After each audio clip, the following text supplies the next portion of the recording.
Figure It Out by Jickas, Part 2. He wasn't exactly drunk. He was probably far from it, but he was a tiny bit tipsy when he found his way back to the agency around 7 p.m. He wondered if the doctor would have agreed to actually babysit him. Her eyes would turn hard sometimes. She had been through a lot. It wouldn't surprise him if she was completely against taking care of people. "You've had alcohol," she said as they stopped in front of each other in the middle of the agency. "I'm 24. Legally." He tilted his head at her, gave her the question of "so what?" "Whatever, let's go." She led him out to another building further away which looked like dorms. It was. Hers wasn't that small, but they would have to share a room. "So," she said, when she had shown him the single room with a small kitchen and a small bathroom, "where did you get alcohol?" "Apparently I have a boyfriend," he said, "but it seems you knew that already." She rolled her eyes. "No adult would willingly give you alcohol. Did you lie about your memory loss?" He snorted. Maybe he did feel the alcohol a little. "Not at all. He knows I've been drinking since 15. Her shoulders sagged then. She wasn't surprised. "Were you in the Mafia?" he asked. She looked like she could have been, but her eyes weren't as dark as the other girls'. "No, but I worked under Maury." "What's your ability?" Her purple-looking eyes pierced tears. She fell down onto her futon, glared at him. "I can heal any lethal wound." "Oh." Dazai sat down opposite of her on the tatami mat with his legs crossed.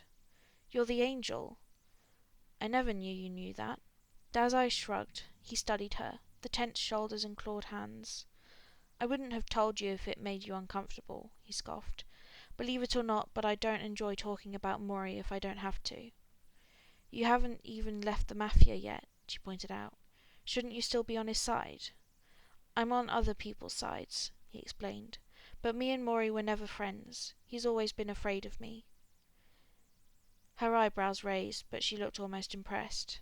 "Why's that?" "I'll answer if you open the bottle of whiskey you're hiding in your wardrobe." She looked between him and the wardrobe and considered it. She wasn't even surprised he knew. Maybe she was used to him, or Rampo. Eventually she motioned to it and Dazai reached back to grab the bottle. "He thinks I'll take over," Dazai admitted in a sign of good faith. She gave him a plastic cup which she filled with the liquid. "He doesn't know yet I never would." "Why's that?" "Because I prefer leading from the side," he said. "Chuyu will be the boss one day. My plan was always to support him." "But you're in the agency now." He drank from the cup. "Plans change." He then grinned at her. The smile never reached his eyes. "Now it's my turn to ask questions." He sat in the agency the next day. His body was hungover, which was absolutely not fair because he never got hungover at his age. The only good thing was that Yosono looked worse and that gave him enough strength to get through the day. He still wanted to spend the day somewhere else, but he couldn't let everyone else know. He thought about ways to get his memory back. He considered just hitting his head against something very hard. Could that work? He would ask Yosono, but she was not in the mood to talk to people at all. Atsushi was nervous, which seemed like a normal thing. He had looked constipated all day, in a way that he obviously wanted to ask Dazai something but didn't dare possibly anger him, which was weird. Dazai didn't get angry. He couldn't imagine his older self being angry either, which meant it must have been past abuse. Dazai would care if he could. Instead he ignored the guy and suffered on his own. He spent the day daydreaming, and the other half of the day reading the bell jar. For some reason the agency people were surprised to see him read, and honestly that was completely ridiculous. He had seen the bookcase at Chuyu's. Dazai never stopped reading. Why would these people think he did? Did he constantly play stupid around here? That was his absolute worst character. It annoyed him. He wanted to know what to do to keep people from looking at him. All he wanted was to read his adult version's favourite book. But he couldn't, because people's eyes kept flitting towards him every other second. He was at the edge of his rope. He was hungover and unhappy. He wanted to jump out the window head first. He called Chuya. Chuya answered quickly. He was in his office, it seemed, so at least he was alone. "Yes?" he asked. "Tell me something." Chuya did. He didn't even question the strange request. He just told Dazai about a tentacle monster and about a vampire pandemic. He kept his eye on his book, making sure not to look at the others as he listened to Chuyu's stories. "What is it?" Chuya asked eventually. Dazai scoffed. He held the phone between his shoulder and ear as he flipped the page. He had managed to get through a whole page in between Chuyu's ramblings. Something about monsters in the midst of humans. If you ask me to, I will crush the agency to the ground. You won't. Why not? Because Rampo said not to. He could feel more eyes on him. The only people who left him alone were Rampo and surprisingly Kunikida.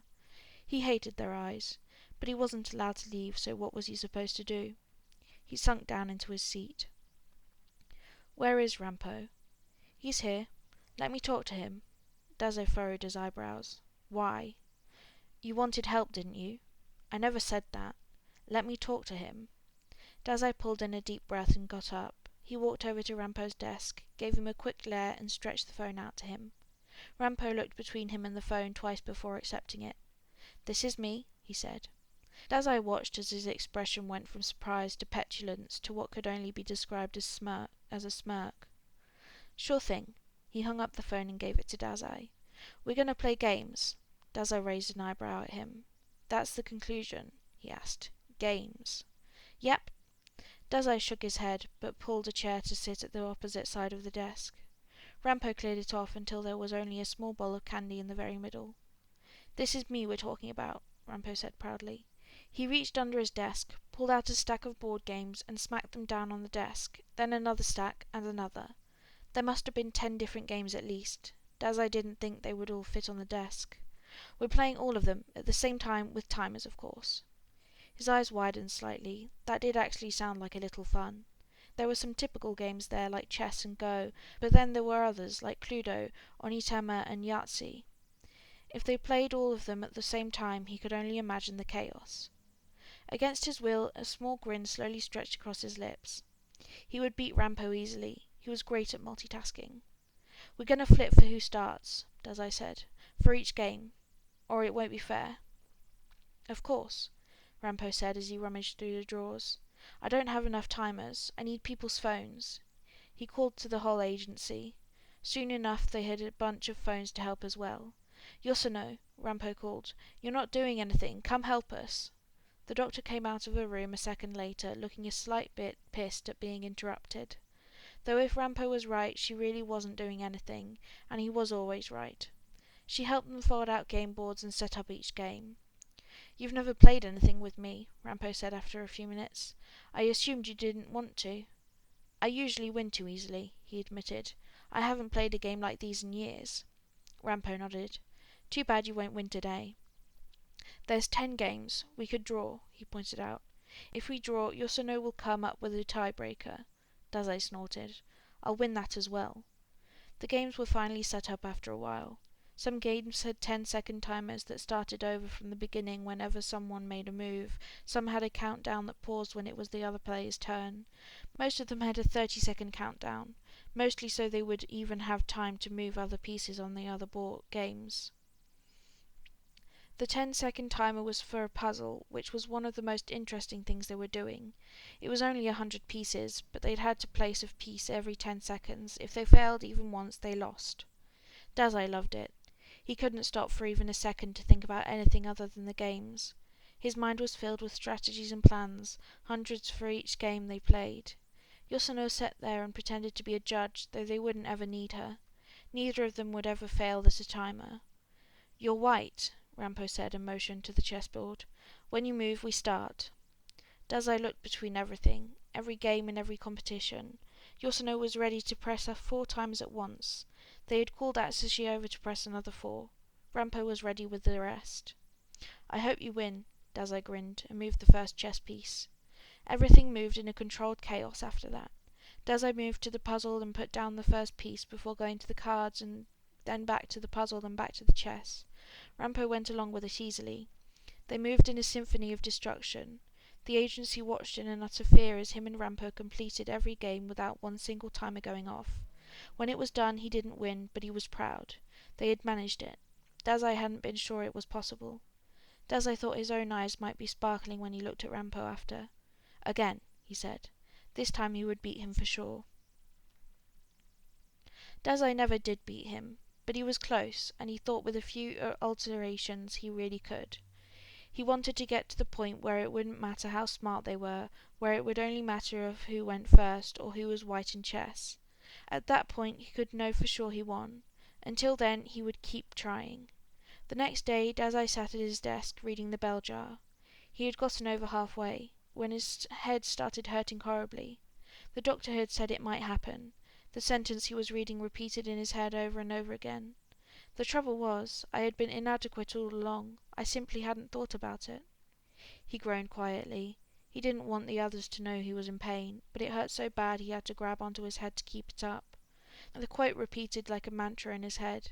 He didn't know why this single sentence was what jump-started his mind, but it did. Within seconds of people asking if he was okay, the pain stopped. He breathed heavily. He was staring at the sentence with his hands fisting his hair. If he believed in gods, he would ask them why the fuck that was it.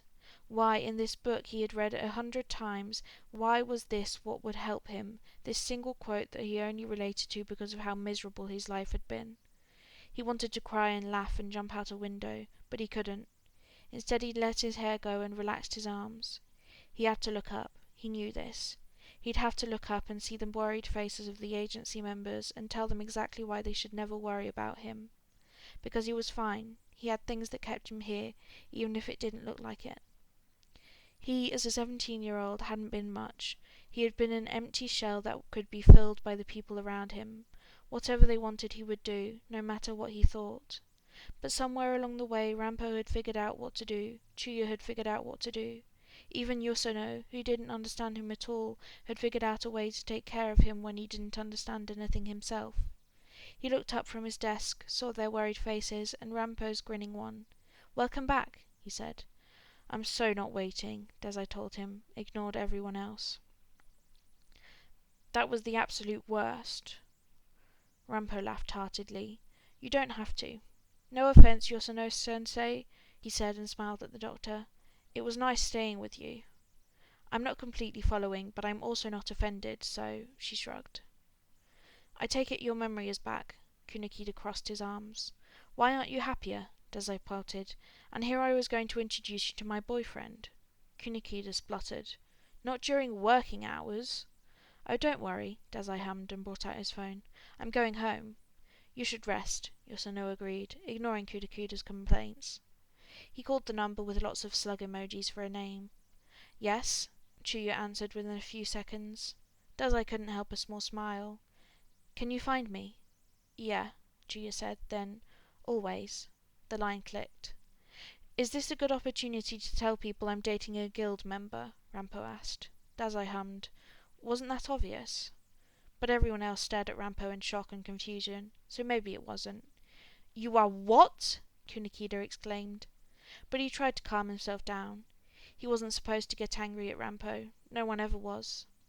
Kenji patted Kunikida on the shoulder unhelpfully. He still looked like he was about to blow a fuse. Dazai grinned widely. It took less than 5 minutes today. Chuya casually walked through the door to the agency. No one pulled out their weapons, stunned at his confidence in walking into enemy territory. Dazai watched his every step until they were in front of each other. "Your memory is back, huh?" Dazai grinned, bent down a little to meet Chuya eye to eye. "Good as always." "Too bad," Chuya teased. "I liked young you." "Gross, Chuya." "You, oh my god!" Chuya pushed him away forcefully and showed him the finger. Dazai laughed, but he was happy. Things were back as they should. "I hope you won," Chuya said to Rampo, whose eyes were sparkling. 3 times. Dazai glared at Chuya, then Rampo. "You've gone against someone half your age," he pointed out. "I'm not that old." Dazai stuck out his tongue at the other. Before he could even be annoyed with Chuya, said man stepped into his space and placed a hand on his hip. "Let's go." He met his eyes with a warm smile. He was ready to sleep for days. He didn't ever want to think about his younger self again. He pitied him. "Yeah, let's." They left the agency and all its spluttering, confused idiots behind. Some days later, Rampo would force him to play all the games with him again. This time the games were decided as soon as they flipped for who started each one. It turned more into a game of chance. But it was still fun, and Rampo was frustrated that he couldn't win as easily. The agency easily accepted Chuya soon enough. Things turned out as they always were supposed to. Thank you for listening, and I hope to see you next time. Also, thank you very much for 20 subscribers. I really didn't think I was going to get that many.